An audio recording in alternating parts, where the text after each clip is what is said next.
Manish Baldia, functional neurosurgeon, Wockhardt hospital Nagpur में हूँ और मैं डीबीएस और पार्किंसन स्पेशलिस्ट हूँ।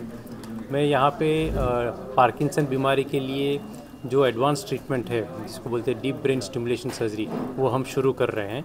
और पिछले महीने हमने पहला केस किया है यहाँ पे वोकार्ड हॉस्पिटल में और बहुत सक्सेसफुल हुई है सर्जरी और बहुत अच्छा रिज़ल्ट आया है। तो इसमें हम मरीज़ में ये जो डीप ब्रेन स्टिमुलेशन सर्जरी है, इसमें ब्रेन में 2 इलेक्ट्रोड डालते हैं, 2 छोटे से होल बना के, और इसमें कोई खून खराबा नहीं होता है। वही मिनिमल इन्वेजिव सर्जरी बोलते हैं इसको, और इसमें मरीज़ को होश में रख के करते हैं ये सर्जरी।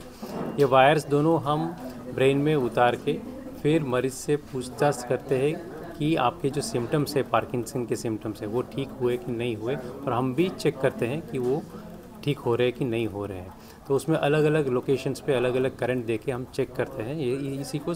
ये सब पूरी सर्जरी की प्रक्रिया है।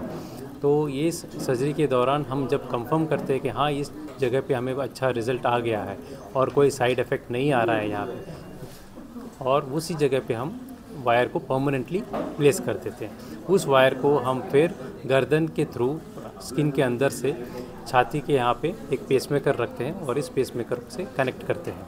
ये पूरी चीज़ अंदर ही रहती है, कोई भी वायर या पेसमेकर बाहर नहीं दिखता है।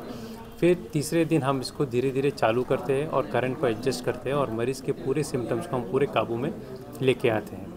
ये जब करते हैं तो मरीज़ की जो दवाइयाँ होती है वो 60 to 70% ऑलमोस्ट कम हो जाती है। और जो लोग सर्जरी शुरुआत में कराते हैं पार्किंसन बीमारी की शुरुआत में, तो उनकी तो दवाइयाँ पूरी बंद ही हो जाती है। इस सर्जरी के बेनिफिट्स क्या है? बेनिफिट्स ये है कि आपके जो सिम्टम्स है बिना दवाई के पूरे अच्छे से कंट्रोल हो जाते हैं और ऑलमोस्ट लाइफ लॉन्ग 25 साल तक ये स्टिमुलेटर चलता ही रहता है और आपको ये अच्छा रिज़ल्ट मिलता है। फिर आपका जो बीमारी बढ़ने का जो रफ्तार है, वो रफ्तार भी एकदम 60% रफ्तार कम हो जाती है। मतलब आपकी जो बीमारी 2 साल के बाद आने वाली है, वो आपको 6 साल के बाद दिखेगी। और फिर जो दवाई का रिक्वायरमेंट भी है वो ऑलमोस्ट 1/4 एकदम रिक्वायरमेंट हो जाता है। मतलब 6 गोली से आप ऑलमोस्ट 1.5 गोली या 1 गोली पे आ जाते हो। तो इतना और गोली के जो साइड इफ़ेक्ट्स है वो भी हम पूरे अवॉइड कर पाते हैं ये सर्जरी के थ्रू। तो ये सर्जरी एकदम सेफ़ है और मैं रिकमेंड करूँगा सबको कि जिनको भी पार्किंसन बीमारी है वो ये सर्जरी के बारे में सोचे, क्योंकि सर्जरी से काफ़ी फ़ायदे हैं और दवाई के सारे साइड इफ़ेक्ट्स हम एकदम आराम से अवॉइड कर सकते हैं। ये सर्जरी एकदम सेफ़ है। 65, 70, 75, 80 तक आराम से ये सर्जरी करवा सकते हैं, कोई प्रॉब्लम नहीं है। और ये सर्जरी एकदम रिवर्सिबल सर्जरी है। ये एक ही सर्जरी है जो पूरी रिवर्सिबल है। इसमें कोई भी ब्रेन का स्ट्रक्चर काटते नहीं है या निकालते नहीं है, सिर्फ हम वायर को प्लेस करते हैं और इस डिवाइस को चालू करते हैं। अगर आपको पसंद नहीं है तो बंद कर दीजिए, आप पहले जैसे थे वैसे हो जाएंगे। अगर आपको लगता है कि इसकी वजह से साइड इफ़ेक्ट हो रहा है तो, और इसके कोई भी साइड इफ़ेक्ट्स परमानेंट नहीं है। जो भी है हम तुरंत ही विथिन सेकेंड्स इसको बंद कर सकते हैं। तो एकदम सेफ़ सर्जरी है। सो आई विल रिकमेंड कि सारे जो भी पार्किंसन है ज़रूर इसके बारे में सोचें।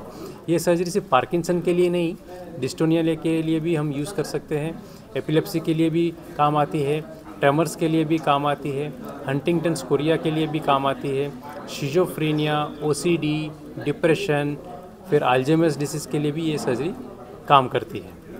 तो जिनको भी ऐसी सारी बीमारियां हैं, मैं उनको रिकमेंड करूंगा कि ये सर्जरी के बारे में ज़रूर सोचें। धन्यवाद। डॉक्टर साहब आपका शॉर्ट में इंट्रोडक्शन बताएं। मेरा नाम डॉक्टर मनीष बालडिया है। मैं वोकार्ड हॉस्पिटल नागपुर में फंक्शनल न्यूरोसर्जन हूँ। मैं डीप ब्रेन स्टिमुलेशन और पार्किंसन डिसीज़ मूवमेंट डिसऑर्डर्स का स्पेशलिस्ट हूँ और यहाँ पे हम एडवांस ट्रीटमेंट चालू कर रहे हैं वोकार्ड हॉस्पिटल में।